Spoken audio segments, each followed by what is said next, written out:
أعوذ بالله من الشيطان الرجيم. بسم الله الرحمن الرحيم.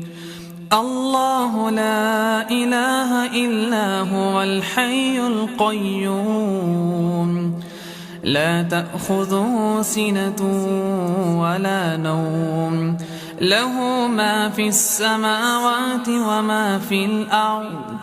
من ذا الذي يشفع عنده إلا بإذنه، يعلم ما بين أيديهم وما خلفهم، ولا يحيطون بشيء من علمه إلا بما شاء.